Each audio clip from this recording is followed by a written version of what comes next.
I'm muted. Hello. You're good. You're not late. Hi, Sam. Hi, Tony. Hello, hello, hello.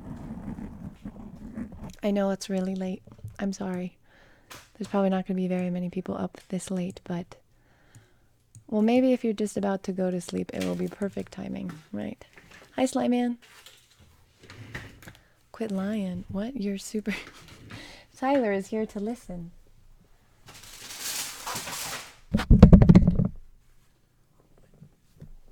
Hello. Hi, Snuffles. Hey, JJ. Hi, Dom.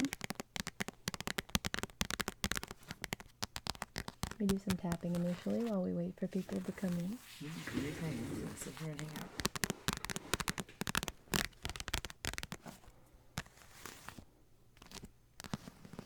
How many people do you think are going to be awake today? I only slept 2 hours last night. What's another night? Oh my gosh, Tony, take care of yourself. Oh my goodness. I signed up for book club, not Bustin'.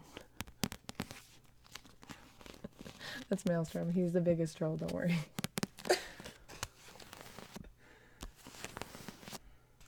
Everybody else in my stream sucks your dick, so. That is not true. It's very true. That is very not true. Very true. It's only because they get the smallest dose. So they're not annoying yet. The smallest dose? They get a little... You stream for like 10 hours a day. No, they get a thimble from your stream.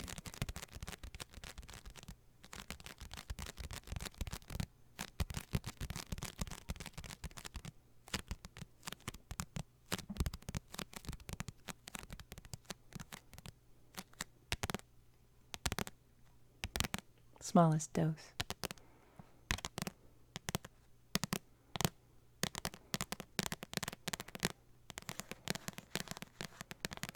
Alright.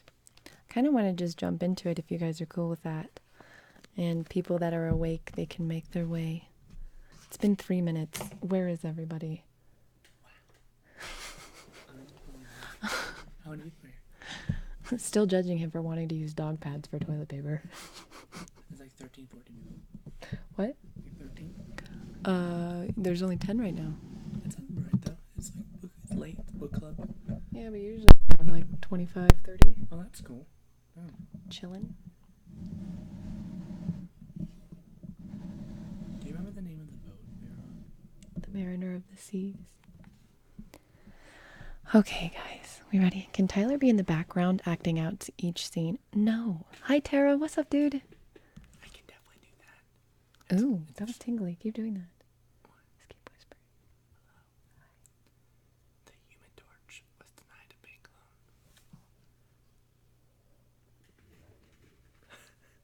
What? What? We got a downvoter. Oh no. Wow, I didn't realize this 8chan cuck was a $10 Patreon. Thanks, my dude. It's worth.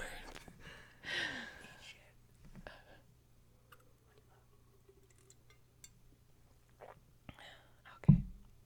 Well, now we have to because people just want to join in on that. Whatever. Reveal yourself. Okay, we ready? We are on chapter 10. Mayhem at the Ministry. Can you hear me? Yes. Speaking very softly. Am I allowed to articulate in between? No. That's a damn shame. Okay, I'll listen. We're relaxing. Fine. If you would like to, guys, would it be distracting or do you want him to interpretive dance behind me?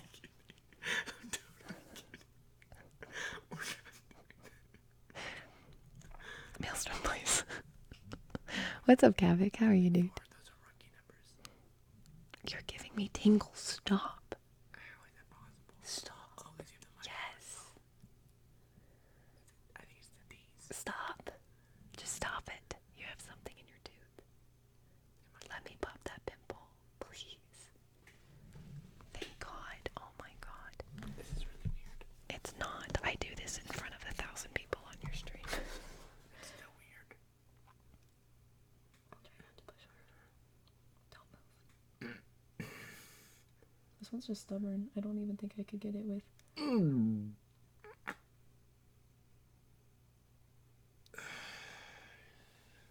Okay, now I'm just going to softly push since it's open. That's not soft. Really? Okay. It's not weird to take care of your skin. Shouldn't you naturally let them come out, Tom? No. I think you're supposed to naturally let them. I know, you're going to have to get that one. I'm so sorry. Man.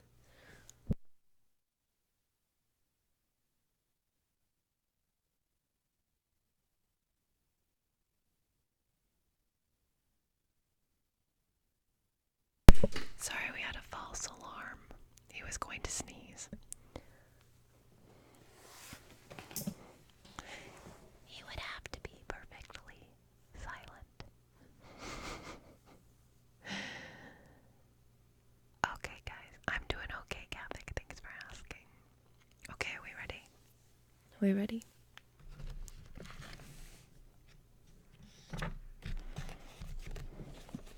Where did my little card go? Okay, chapter 10. Mayhem at the Ministry. Mr. Weasley woke them after only a few hours' sleep. He used magic to pack up the tents and then left the campsite as quickly as possible, passing Mr. Roberts at the door of his cottage. Mr. Roberts had a strange...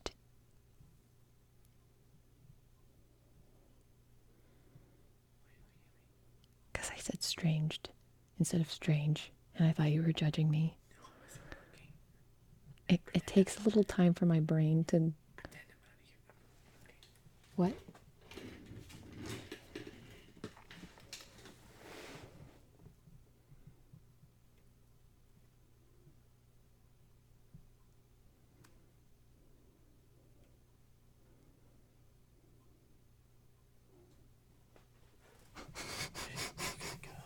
Yeah, I got this. Okay, we got it. Okay. Mr. Roberts had a strange, dazed look about him, and he waved them off with a vague, "Merry Christmas." "He'll be all right," said Mr. Weasley quietly as they marched off onto the moor. "Sometimes, when a person's memory's modified, it makes him a bit disorientated for a while, and that was a big thing they had to make him forget." They heard urgent voices as they approached the spot where the portkeys lay, and when they reached it, they found a great number of witches and wizards gathered around Basil, the keeper of the portkeys, all clamoring to get away from the campsite as quickly as possible. Mr. Weasley had hurried discussion with Basil. They joined the queue and were able to take an old rubber tire back to Stroat's Head Hill before the sun had really risen. They walked back through Ottery St. Catchpole and up the damp lane toward the burrow in the dawnlight, talking very little because they were so exhausted, and thinking longingly of their breakfast. As they rounded the corner and the burrow came into view, a cry echoed along the lane. "Oh, thank goodness, thank goodness!" Mrs. Weasley, who had evidently been waiting for them in the front yard, came running toward them, still wearing her bedroom slippers, her face pale and strained, a rolled-up copy of the Daily Prophet clutched in her hand. "Arthur, I've been so worried, so worried." She flung her arms around Mr. Weasley's neck, and the Daily Prophet fell out of her limp hand onto the ground. Looking down, Harry saw the headline, "Scenes of Terror at the Quidditch World Cup," complete with a twinkling black and white photograph of the dark mark over the treetops. "You're all right," Mrs. Weasley muttered distractedly, releasing Mr. Weasley and staring around at them all with red eyes. "You're alive. Oh, boys." And to everybody's surprise, she seized Fred and George and pulled them both into such a tight hug that their heads banged together. "Ouch, Mom, you're strangling us." "I shouted at you before you left," Mrs. Weasley said, starting to sob. "It's all I've been thinking about. What if you know who had got you, and the last thing I ever said to you was that you didn't get enough OWLs.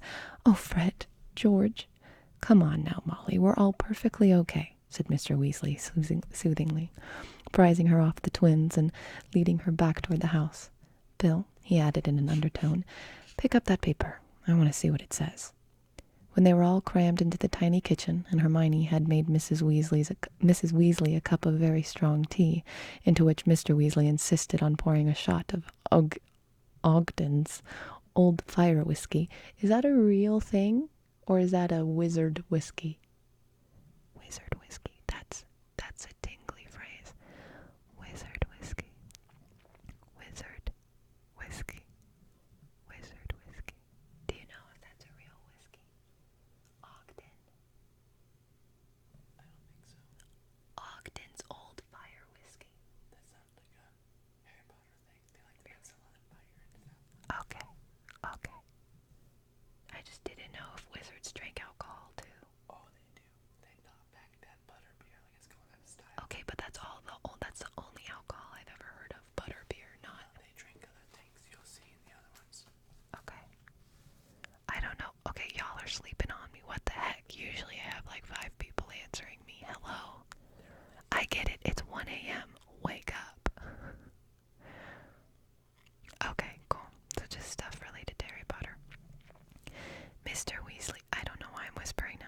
Mr. Weasley scanned the front page while...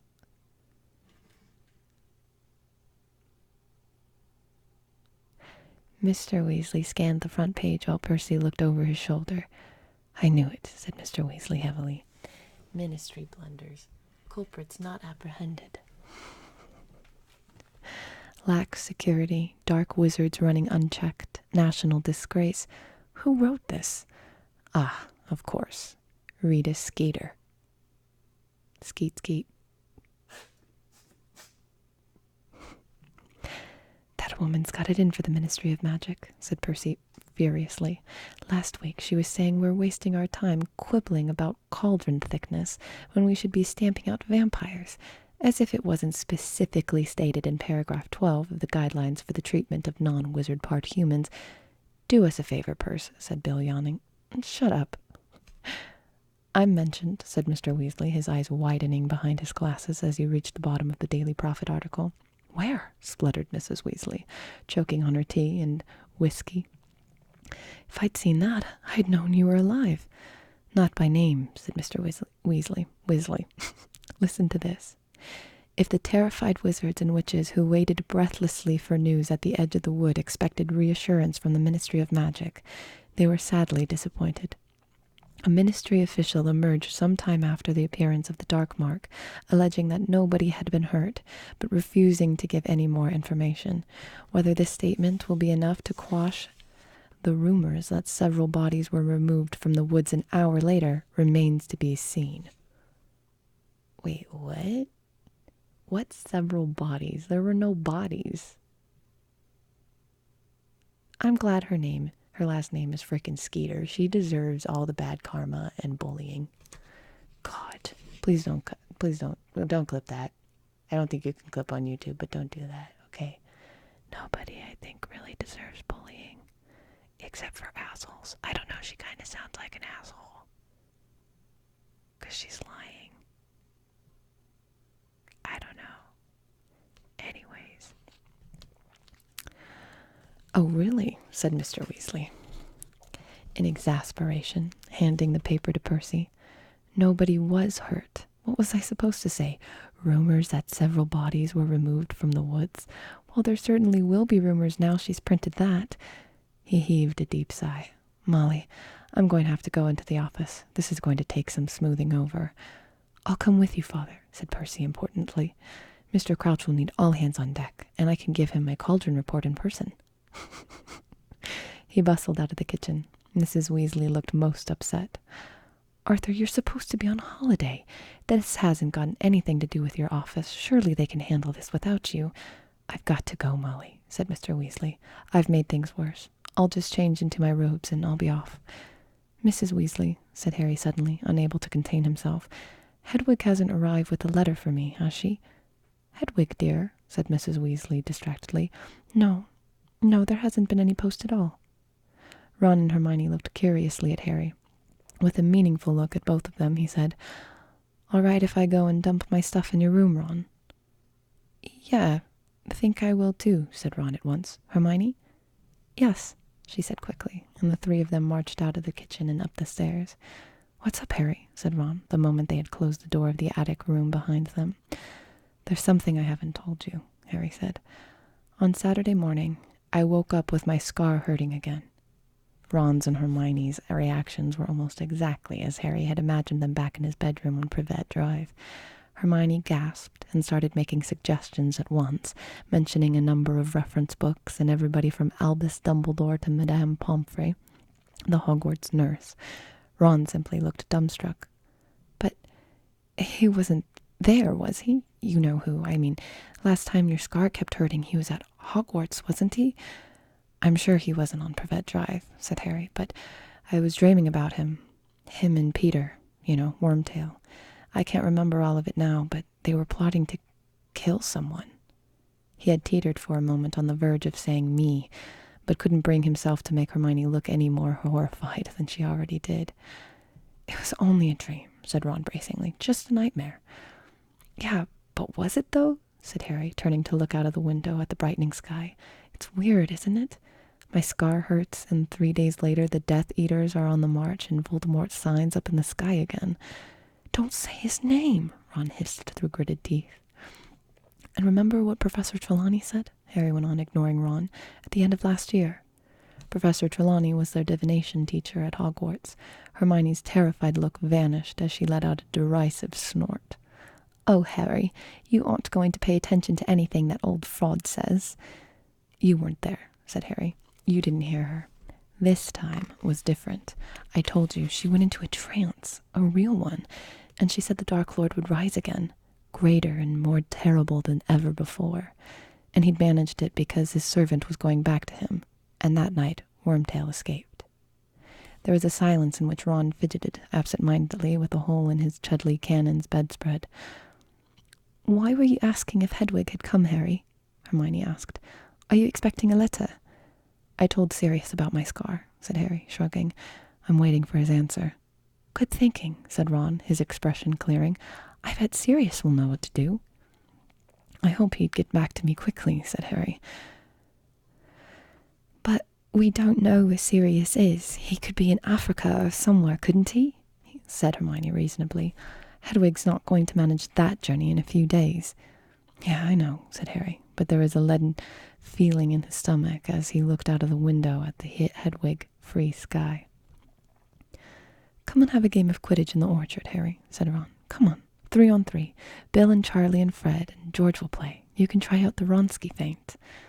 Ron, said Hermione, in an I don't think you're being very sensitive sort of voice.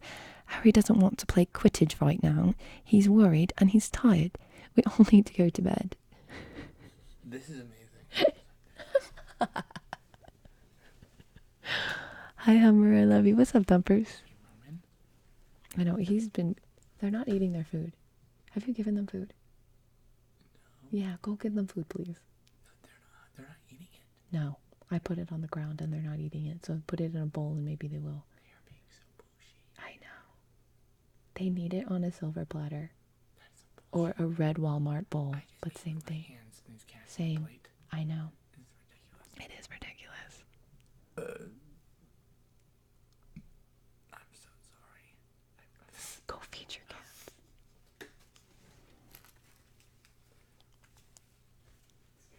I think I'm just going to roll over and put in earbuds and try to fall asleep to this until Tyler wakes me up. Okay, good night, Sam. Have you ever had cats? They can be super picky how and what they eat. I haven't. No, so it's weird. Let's see. Yeah, I want to play Quidditch, said Harry suddenly. Hang on, I'll get my firebolt. Hermione left the room, muttering something that sounded very much like boys. Neither Mr. Weasley nor Percy was at home much over the following week.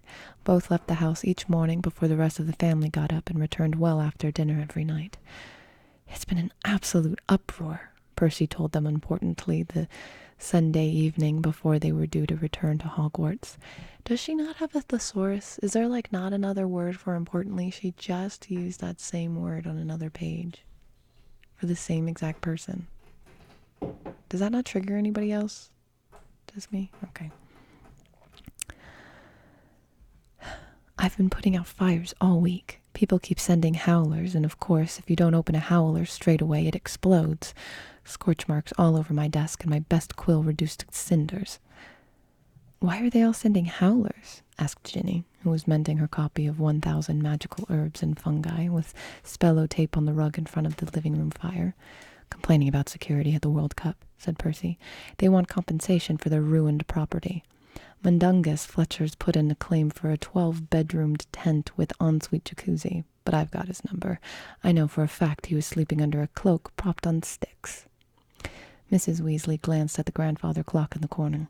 Harry liked this clock. It was completely useless if you wanted to know the time, but otherwise very informative. It had 9 golden hands, and each of them was engraved with one of the Weasley family's name. There were no numerals around the face, but descriptions of where each family member might be.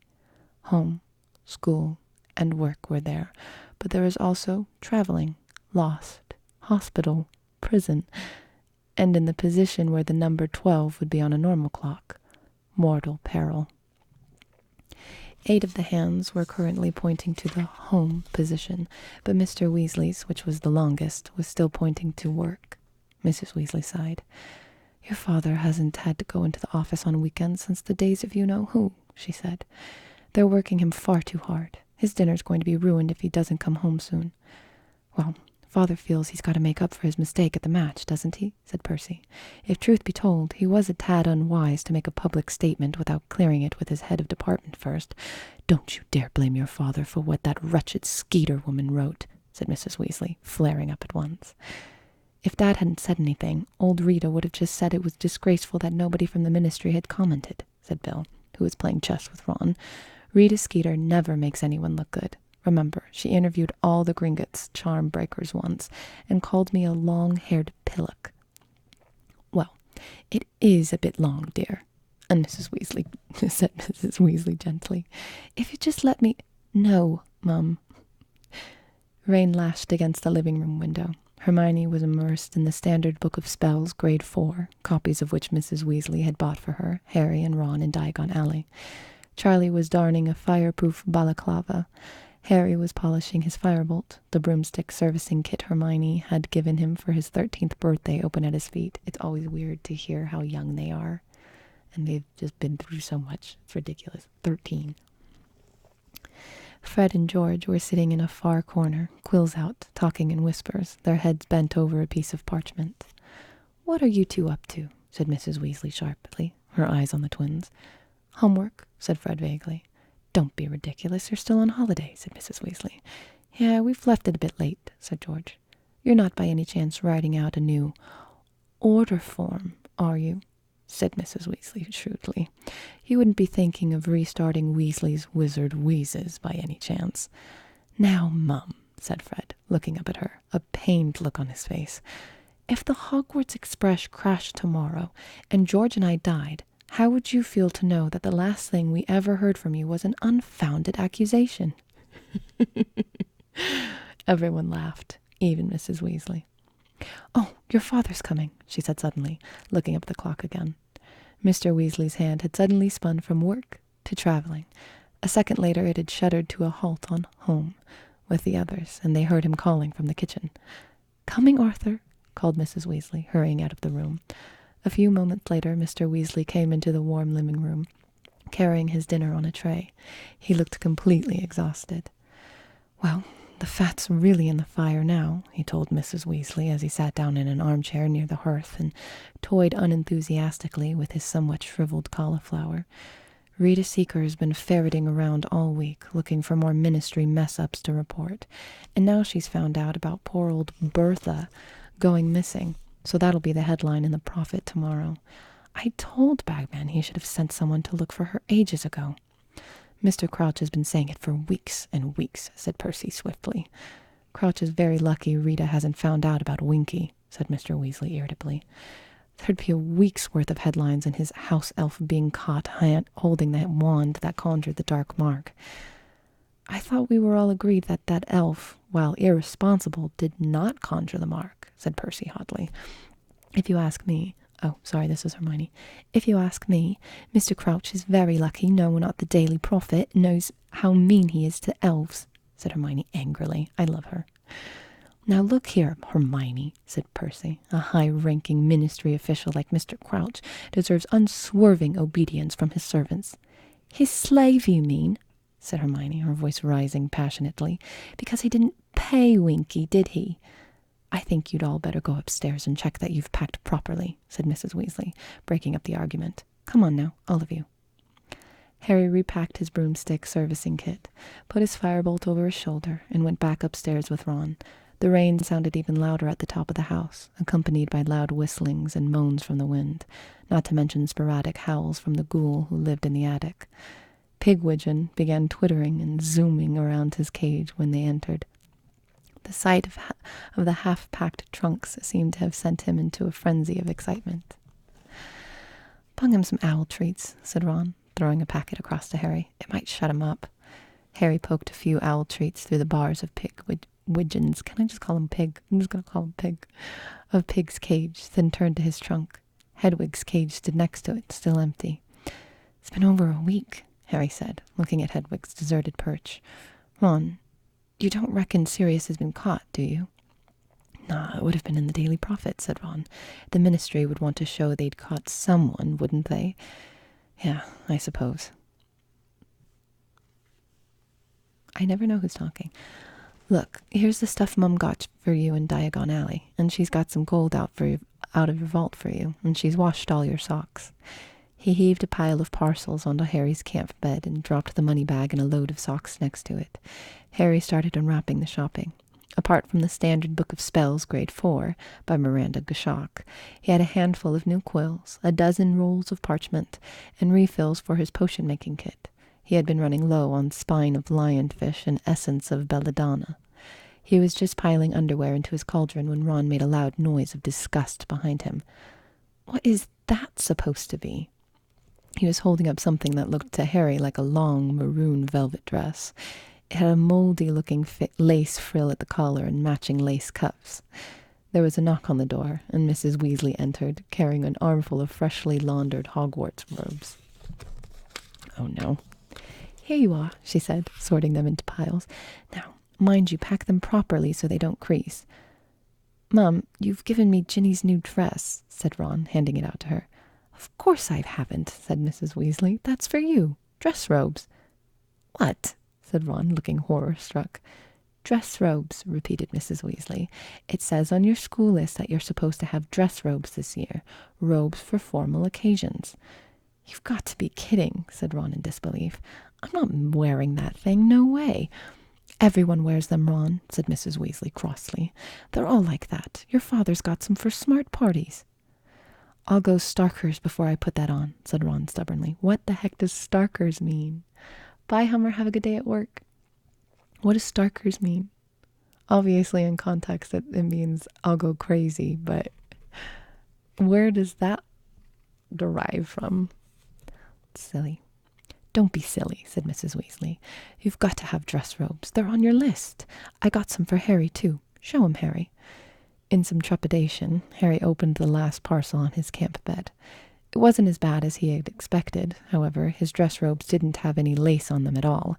In fact, they were more or less the same as his school ones, except that they were bottle green instead of black. I thought they'd bring out the... I love Mrs. Weasley. I thought they'd bring out the color of your eyes, dear, said Mrs. Weasley fondly. Well, they're okay, said Ron angrily, looking at Harry's robes. Why couldn't I have some like that? Because, well, I had to get yours second-hand, and there wasn't a lot of choice, said Mrs. Weasley, flushing. Harry looked away. He would willingly have split all the money in his Gringotts vault with the Weasleys, but he knew they would never take it. I'm never wearing them, Ron was saying stubbornly. Never. Fine, snapped Mrs. Weasley. Go naked. And, Harry, make sure you get a picture of him. Goodness knows I could do with a laugh. She left the room, slamming the door behind her. There was a funny splittering noise from behind them. Pig was choking on an overlarge owl treat. Why is everything I own rubbish? Said Ron furiously, striding across the room to unstick Pig's beak.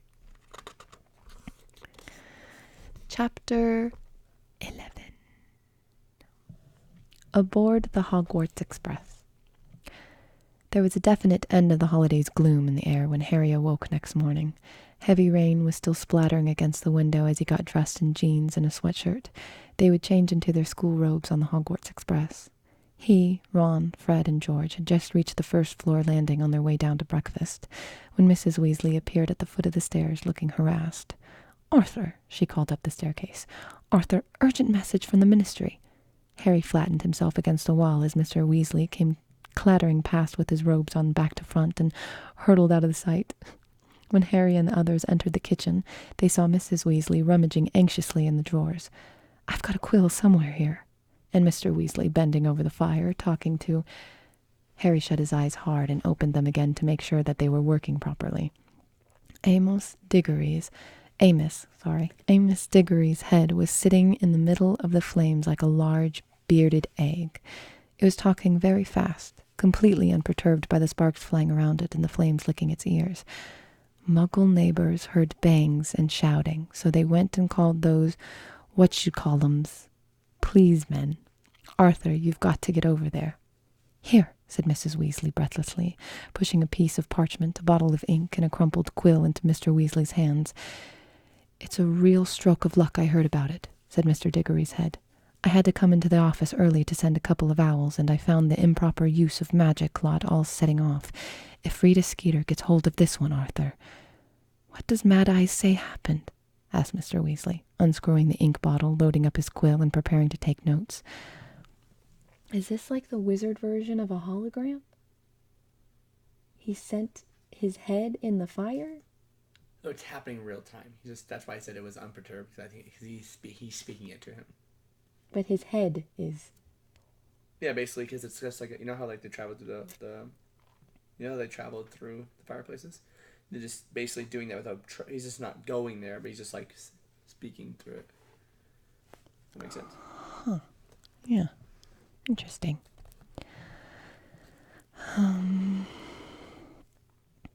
What does Mad Eye say happened? Asked Mr. Weasley, unscrewing the ink bottle, loading up his quill, and preparing to take notes. Mr. Diggory's head rolled its eyes. Says he heard an intruder in his yard. Says he was creeping toward the house, but was ambushed by his dustbins. What did the dustbins do? Asked Mr. Weasley, scribbling frantically. Made one hell of a noise and fired rubbish everywhere, as far as I can tell, said Mr. Diggory. Apparently one of them was still rocketing around when the pleasemen turned up. What are pleasemen? Babe.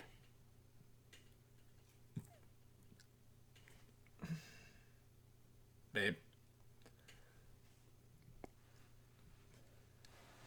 Say it out loud.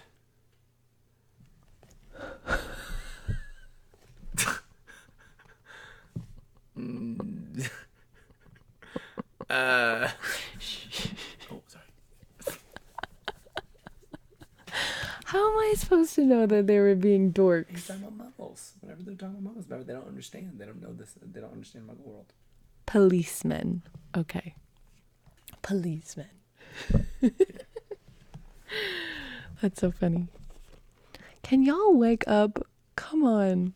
This is the most freaking... What is that? Resident sleeper. Heckin'. What if I have to fart? Do it. They're gonna hear. Do it. This is uncomfortable.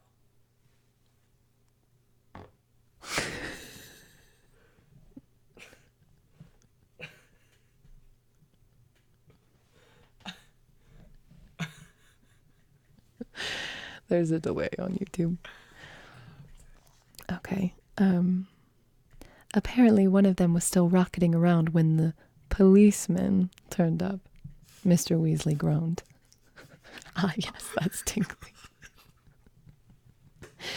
And what about the intruder? Arthur, you know Mad Eye, said Mr. Diggory's head, rolling its eyes again. Someone creeping into his yard in the dead of night. More likely there's a very shell-shocked cat wandering around somewhere, covered in potato peelings. But if the improper use of magic lot get their hands on Mad Eye, he's had it. Think of his record. We've got to get him off on a minor charge. Something in your department. What are exploding dustbins worth? Might be a caution, said Mr. Weasley, still writing very fast, his eyebrows furrowed. Mad Eye didn't use his wand. He didn't actually attack anyone. I'll bet he leapt out of bed and started jinxing everything he could reach through the window, said Mr. Diggory. But they'll have a job proving it. There aren't any casualties. All right, I'm off, Mr. Weasley said, and he stuffed the parchment with his notes onto it to his pocket and dashed out of the kitchen again. Mr. Diggory's head looked around at Mrs. Weasley. Sorry about this, Molly, it said, more calmly, bothering you so early and everything. But Arthur's the only one who can get Mad Eye off, and Mad Eye's supposed to be starting his new job today. Why, he had to choose last night. Never mind, Amos, said Mrs. Weasley. Sure you won't have a bit of toast or anything before you go? Oh, go on then, said Mr. Diggory. Mrs. Weasley took a piece of buttered toast from a stack on the kitchen table, put it into the fire tongs, and transferred it into Mr. Diggory's mouth. Thanks, he said in a muffled voice, and then, with a small pop, vanished. Harry could hear Mr. Weasley calling hurried goodbyes to Bill, Charlie, Percy, and the girls. Within 5 minutes he was back in the kitchen, his robes on the right way now, dragging a comb through his hair. I'd better hurry. You have a good turn, boys, said Mr. Weasley to Harry, Ron, and the twins.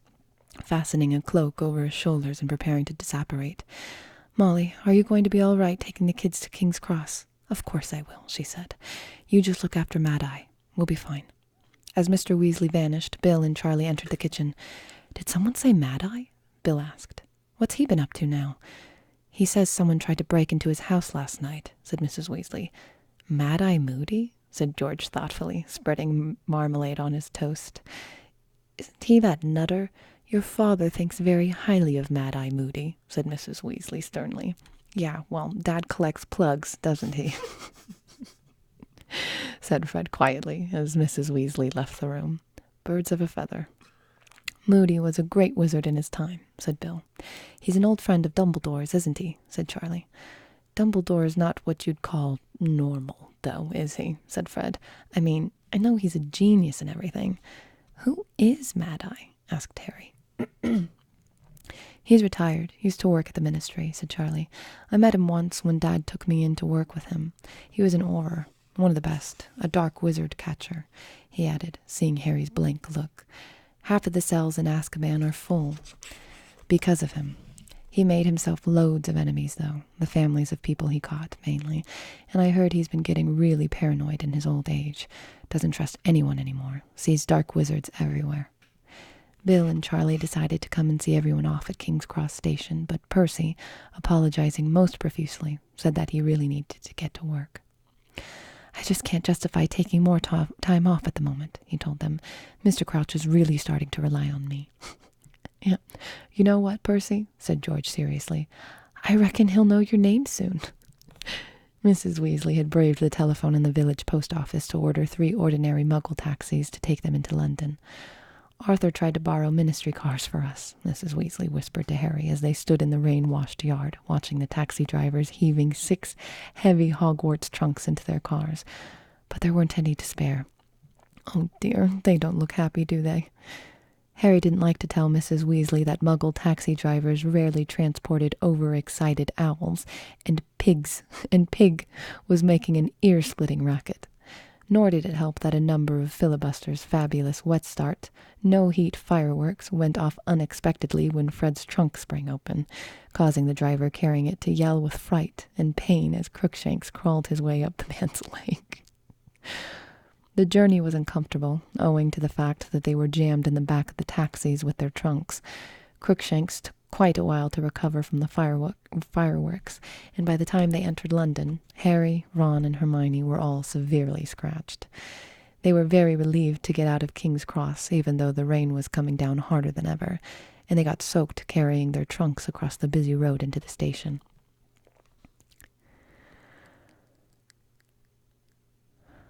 People can get it to the quiz mode 4K subpoints.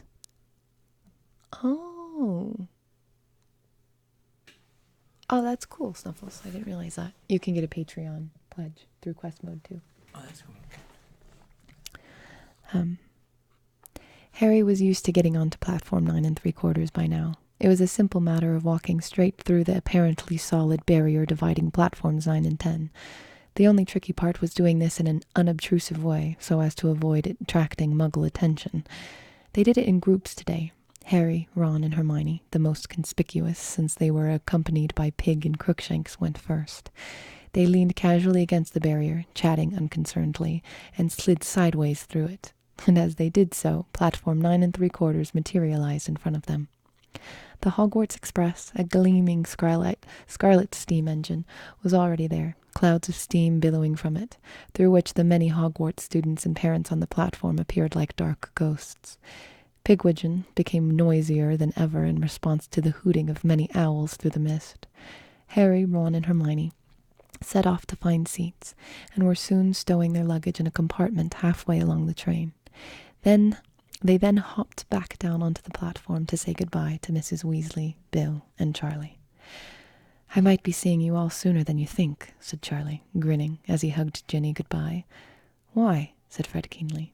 "You'll see," said Charlie. "Just don't tell Percy I mentioned it. It's classified information until such time as the ministry sees fit to release it, after all." Oh, gosh. Yeah, I sort of wish I were back at Hogwarts this year, said Bill, hands in his pockets, looking almost wistfully at the train. Why? Said George impatiently. You're going to have an interesting year, said Bill, his eyes twinkling. I might even get time off to come and watch a bit of it. A bit of what? Said Ron. But at that moment, the whistle blew and Mrs. Weasley chivied them toward the train doors. Thanks for having... Thanks for having us to stay, Mrs. Weasley, said Hermione, as they climbed on board, closed the door, and leaned out of the window to talk to her. Yeah, thanks for everything, Mrs. Weasley, said Harry. Oh, it was my pleasure, dears, said Mrs. Weasley. I'd invite you for Christmas, but, well, I expect you're all going to want to stay at Hogwarts, what with one thing and another. Mum, said Ron irritably, what do you three know that we don't? You'll find out this evening, I expect, said Mrs. Weasley, smiling. It's going to be very exciting. Mind you, I'm very glad they've changed the rules. What rules? Said Harry, Ron, Fred, and George together. I'm sure Professor Dumbledore will tell you. Now, behave, won't you? Won't you, Fred? And you, George? The pistons hissed loudly and the train began to move. Tell us what's happening at Hogwarts, Fred bellowed out of the window as Mrs. Weasley, Bill, and Charlie sped away from them. What rules are changing? But Mrs. Weasley only smiled and waved. Before the train had rounded the corner, she, Bill, and Charlie had disapparated. Harry, Ron, and Hermione went back to their compartment. The thick rain splattering the windows made it very difficult to see out of them. Ron undid his trunk, pulled out his maroon dress robes, and flung them over Pigwidgeon's cage to muffle his hooting. Bagman wanted to tell us what's happening at Hogwarts, he said grumpily, sitting down next to Harry. At the World Cup, remember? But my own mother won't say. Wonder what? Shh, Hermione whispered suddenly, pressing her finger to her lips and pointing toward the compartment next to theirs. Harry and Ron listened and heard a familiar drawling voice drifting in through the open door. Father actually considered sending me to Durmstrang rather than Hogwarts, you know. He knows the headmaster, you see. Well, you know his opinion of Dumbledore. The man's such a mudblood lover, and Durmstrang doesn't admit that sort of riffraff, but Mother didn't like the idea of me going to school so far away. Father says Durmstrang takes a far more sensible line than Hogwarts about the dark arts. Durmstrang's students actually learn them, not just the defense rubbish we do. Hermione got up, tiptoed to the compartment door, and slid it shut, blocking out Malfoy's voice. So he thinks Durmstrang's would have suited him, does he? She said angrily. I wish he had gone. Then we wouldn't have to put up with him. Durmstrang's another wizarding school, said Harry. Yes, said Hermione sniffly, and it's got a horrible reputation. According to an appraisal of magical education in Europe, it puts a lot of emphasis on the dark arts. I think I've heard of it, said Ron vaguely. Where is it? What country? Well, nobody knows, do they? Said Hermione, raising her eyebrows. Why not? Said Harry. There's traditionally been a lot of rivalry between all the magic schools. Durmstrang and Beauxbatons like to conceal their whereabouts so nobody can steal their secrets, said Hermione matter-of-factly. Come off it, said Ron, starting to laugh. Durmstrang's got to be about the same size as Hogwarts. How are you going to hide a great big castle? But Hogwarts is hidden, said Hermione in surprise. Everyone knows that. Well, everyone who's read Hogwarts, a history, anyway. Just you then, said Ron. So go on. How'd you hide a place like Hogwarts? It's bewitched, said Hermione. If a muggle looks at it, all they see is a mouldering old ruin with a sign over the entrance saying, Danger, do not enter, unsafe. So Durmstrang will just say like a ruin to an outsider too? Maybe, said Hermione, shrugging. Or it might have muggle-repelling charms on it, like the World Cup Stadium. And to keep foreign wizards from finding it, they'll have made it unplottable. Come again? Well, you can enchant a building so it's impossible to plot on a map, can't you? If you say so, said Harry. I think Durmstrang must be somewhere in the far north, said Hermione thoughtfully. Somewhere cold, because they've got fur capes as part of their uniforms. Think of the possibilities, said Ron dreamily. It would have been so easy to push Malfoy off a glacier and make it look like an accident. Shame his mother likes him. The rain became heavier and heavier as the train moved farther north. The sky was so dark and the windows so steamy that the lanterns were lit by midday. The lunch trolley came rattling along the corridor, and Harry bought a large stack of cauldron cakes for them to share. Several of their friends looked in on them as the afternoon progressed, including Seamus Finnegan, Dean Thomas, and Neville Longbottom, a round-faced, extremely forgetful boy who had been brought up by his formidable witch of a grandmother. Seamus was still wearing his Ireland rosette. Some of its magic seemed to be wearing off now. It was still squeaking, Troy, Mullet, Moran, but in a very feeble and exhausted sort of way. After half an hour or so, Hermione, growing tired of the endless Quidditch talk, buried herself once more in the Standard Book of Spells, Grade 4, and started trying to learn a summoning charm. Neville listened jealously to the others' conversation as they relived the cup match. Gran didn't want to go, he said miserably. Wouldn't buy tickets. It sounded amazing, though. It was, said Ron. Look at this, Neville. He rummaged in his trunk up in the luggage rack and pulled out the miniature figure of Victor Crumb. Oh, wow, said Neville, enviously, as Ron tipped Crumb onto his pudgy hand. Oh, I was like, Ron is skinny. Never mind. We saw him right up close as well, said Ron. We were in the top box. For the first and last time in your life, Weasley. Draco Malfoy had appeared in the doorway. Behind him stood Crabbe and Goyle, his enormous, thuggish cronies, both of whom appeared to have grown at least a foot during the summer. Evidently, they had overheard the conversation through the compartment door, which Dean and Seamus had left ajar. Don't remember asking you to join us, Malfoy, said Harry coolly. Weasley, what is that? Said Malfoy, pointing at Pig's cage. A sleeve of Ron's dress robes was dangling from it, swaying with the motion of the train. The mouldy lace cuff was very obvious. Ron made to stuff the robes out of sight, but Malfoy was too quick for him. He seized the sleeve and pulled. Look at this, said Malfoy in ecstasy, holding up Ron's robes and showing Crabbe and Goyle. Weasley, you weren't thinking of wearing these, were you? I mean, they were fashionable in about 1890. Eat dung, Malfoy, said Ron, the same color as the dress robes, as he snatched them back out of Malfoy's grip. Malfoy howled with derisive laughter. Crabbe and Goyle guffawed stupidly. So, going to enter, Weasley. Going to try and bring a bit of glory to the family name. There's money involved as well, you know. You'd be able to afford some decent robes if you won. What are you talking about? Snapped Ron. Are you going to enter? Malfoy repeated. I suppose you will, Potter. You never miss a chance to show off, do you? Either explain what you're on about or go away, Malfoy, said Hermione testily over the top of the Standard Book of Spells, Grade 4, because we have to keep saying Grade 4.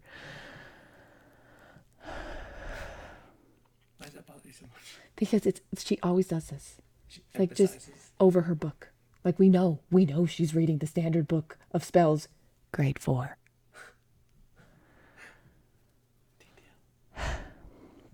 A gleeful smile spread across Malfoy's pale face. Don't tell me you don't know, he said delightedly. You've got a father and brother at the ministry, and you don't even know. My God, my father told me about it ages ago. Heard it from Cornelius Fudge. But then, father's always associated with the top people at the ministry. Maybe your father's too junior to know about it, Weasley. Yeah, they probably don't talk about important stuff in front of him. Laughing once more, Malfoy beckoned to Crabbe and Goyle, and the three of them disappeared. Ron got to his feet and slammed the sliding compartment door so hard behind them that the glass shattered. Ron, said Hermione reproachfully, and she pulled out her wand, muttered, Reparo, and the glass shards flew back into a single pane and back into the door. Well, making it look like he knows everything and we don't, Ron snarled. Father's always associated with top people at the ministry. Dad could have got a promotion any time. He just likes where he is. Of course he does, said Hermione quietly. Don't let Malfoy get to you, Ron. Please, I'm really worried about you and I really want to suck your little... What? I forgot their age. I'm so sorry. I forgot their age.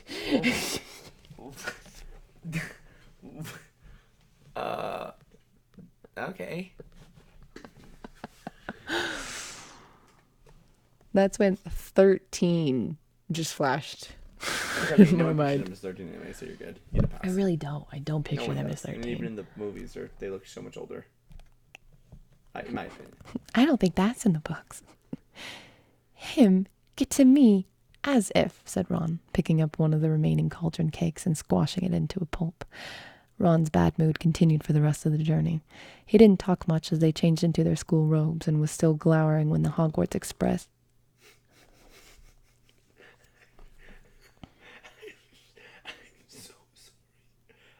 Are you? I genuinely am. Not for you, for them. I am so sorry. That was I want to listen, but that was disgusting. I'm so... He didn't talk much as they changed into their school robes and was still glowering when the Hogwarts Express slowed down at last and finally stopped in the pitch darkness of Hogsmeade Station. Yes, he did. He just pooped his pants. As the train doors opened, there was a rumble of thunder overhead. Hermione bundled up Crookshanks in her cloak, and Ron left his dress robes over Pig as they left the train, heads bent and eyes narrowed against the downpour. The rain was now coming down so thick and fast that it was as though buckets of ice-cold water were being emptied repeatedly over their heads. "Hi, Hagrid," Harry yelled, seeing a gigantic silhouette at the far end of the platform. "All right, Harry," Hagrid belted back, waving. "See you at the feast if we don't drown." First years traditionally reached Hogwarts Castle by sailing across the lake with Hagrid. "Ooh, I wouldn't fancy crossing the lake in this weather," said "Ooh, I wouldn't fancy crossing the lake in this weather," said Hermione fervently, shivering as they inched. Do you like the difference between the American ooh and the English ooh? Shivering as they inched slowly along the dark platform with the rest of the crowd. 100 horseless carriages stood waiting for them outside the station. Harry, Ron, Hermione, and Neville climbed gratefully into one of them, the door shut with a snap, and a few moments later, with a great lurch, the long procession of carriages was rumbling and splashing its way up the track toward Hogwarts Castle. Dun, dun, dun, dun. And that is the end of Chapter 11. On Thursday, we will read Chapter 12 and Chapter 13. Chapter 12 is the Triwizard Tournament. And hopefully this isn't spoilers, but Chapter 13 is Mad Eye Moody. So, good night, Kavik. See you, dude. Put this in there. Bustin' sound effects? You mean his butthole? You're calling his butthole sound effects? Very, very talkative. Don't stop. It is late, y'all. You guys are acting as if tomorrow's my day off and I can stay up as late as I want and go roller skating.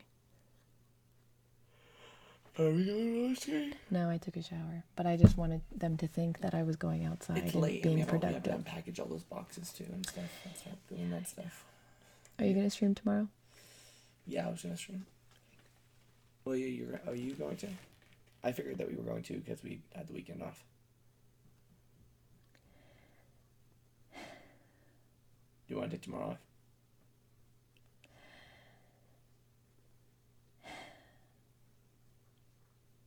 Well, what are you doing on Friday, Saturday? Did you decide what you're doing? I don't know. I haven't decided. Guys, Tyler wanted to do a cooking stream on Saturday, and I kind of forgot that I agreed with that. I didn't realize that we were going to reach 2,000 subs so quickly. Forgot about me so fast. I'm sorry, I was a little hyped in the moment. Okay. He said that I can do like 9 hours on Saturday and then do a cooking stream for the last 3. I think that's the best plan, personally. Or I do a 12-hour stream on Friday. Or I could even do it tomorrow if he's going to stream.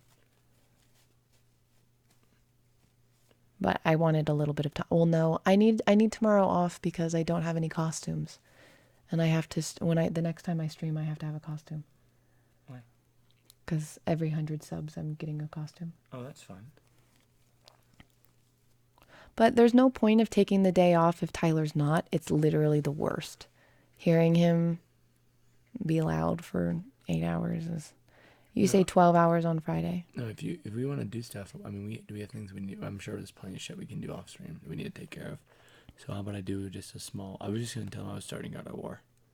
You're what? I was going to start God of War. I wasn't going to do a full stream. kids use them a day off, but we can I don't know. We're gonna cook at midnight. Go out and do stuff. I have no friends. we don't need Randy here. Yeah, I know. Or, you could take days off that you're supposed to. What is that vacation? We just got back from vacation.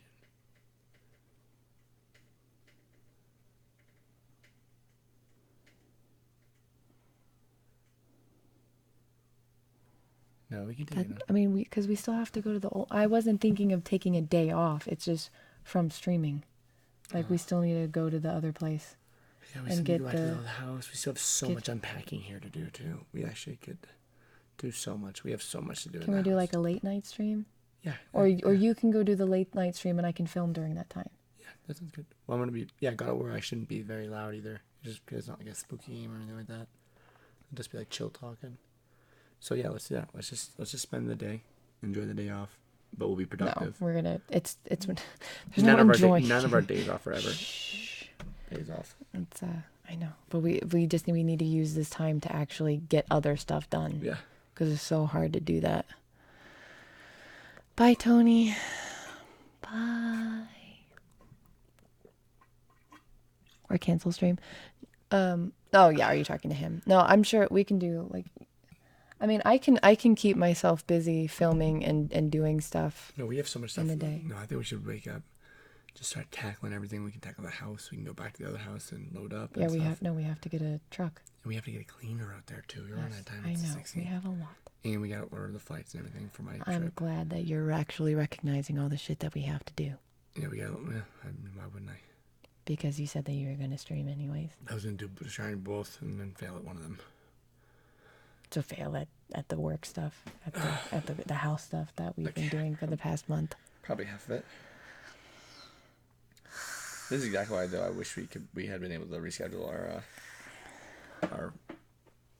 I know. our vacation. It was amazing, don't get me wrong, but that's why exactly why we just have too much. We have too much shit to do around the house.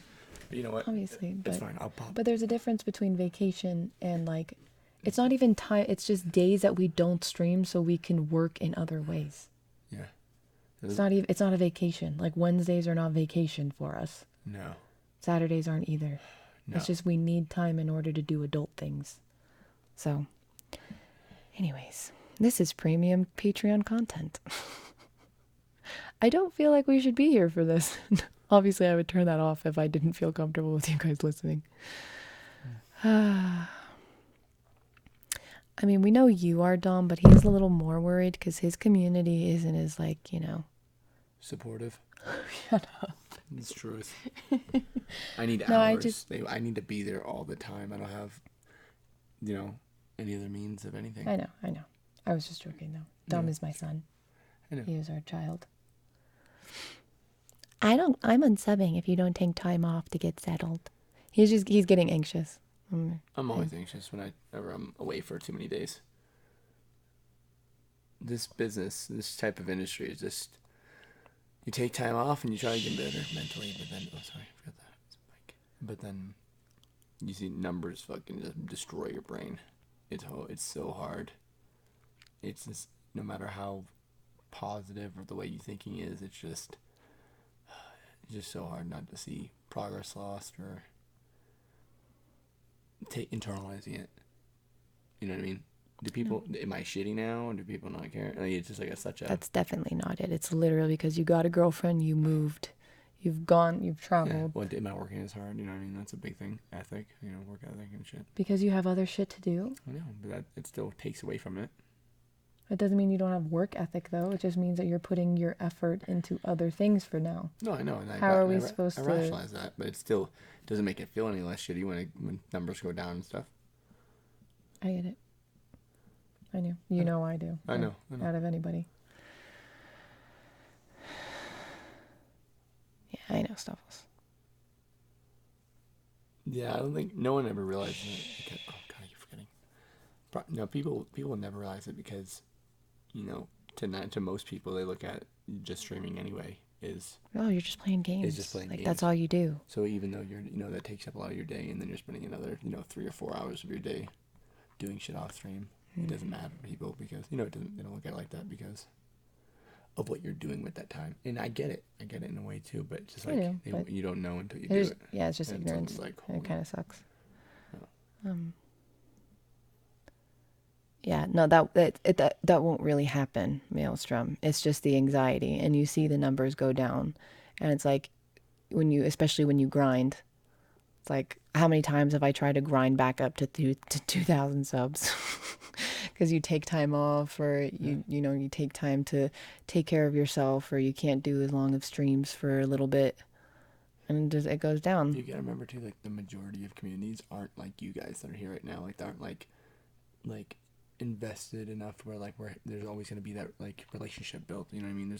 I feel like a majority of people that watch are just stopping by, maybe recently saw you liked it, and they're just gonna just as quick move on to the next person and kind of be like, oh, they're fine, you know what I mean, and kind of like dip out, and you know what I mean, I don't know, it's always like this constant never ending cycle of I don't think you give your community enough credit, though. I know it's memes, but your community is pretty freaking awesome. All the OGs that he has from like 5 years ago, it's insane. No, I'm not taking. I have like 3. No, I'm not trying to take away from like how amazing they are. But I know, but just don't. I mean, my community is an anomaly, but so is yours. Like we both have crazy support. No, it's just that human instinctive. Once you reach a point, regardless of. It's like regardless of your aspiration or like anything, it's like once you reach a point and you start lowering from there, you can for a while you can put it off and be like, yeah, shit happens. It's like, okay. Yeah, it was at a peak, but when it keeps going down and suddenly you're like, suddenly like you look back and you like had the same numbers you had 8 months ago, and you're like, oh, good, great. What the fuck am I doing wrong? And you're like, you're not doing anything. I know, wrong, but it's easy to take that way. You know what I mean? It's easy to plant the seed. But it's a good thing that you have a partner that can tell you that the only reason why your numbers have gone down is because you're dating me. I need your help, and we just moved. We have a lot of shit to do. No, we do have a lot of other stuff. If you were single and you didn't move 3 times in the past 6 months, I think your numbers would be doing just fine. Speaking of, Raj swung by the stream today. Brought up the podcast thing. Why are you bringing this up right now? I'm talking to you like I would normally. Oh. But no, it was nice coming to say bye, saying hi. I think I would probably it kind of like confirmed it in my head, because I hadn't even talked to him yet. It kind of like solidified in my head that, I guess I'll go in there and hang out. So we'll see how that goes. But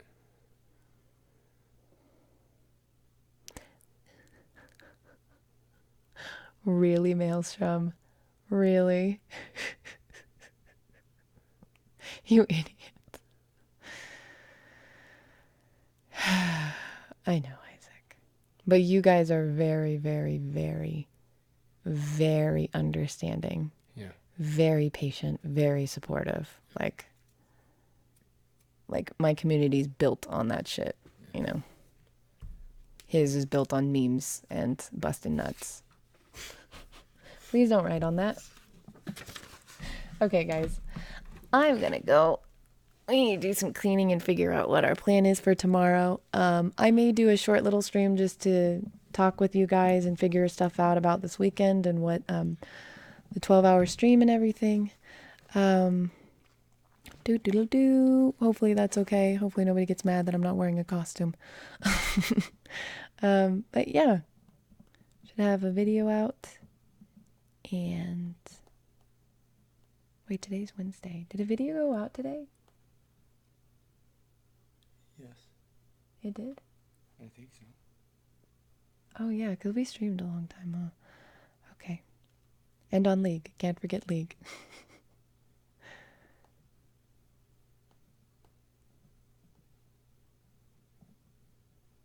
Oh, I'm sorry, Maelstrom. You're okay, Cassie. I'm sorry, dude. I hope we can help you get through it. Alright, guys. I will talk to you. Wait, today's Tuesday? Yeah, see, today isn't Wednesday. Oh my god, my days are Yeah, so I know. up. Okay. So tomorrow is Wednesday. I'll probably do something after we get a lot of stuff done in the day. I'm going to film and then I'll jump on just chatting or something while he's on stream as well. So, okay guys, I love you. Have a good night. And I will see you tomorrow.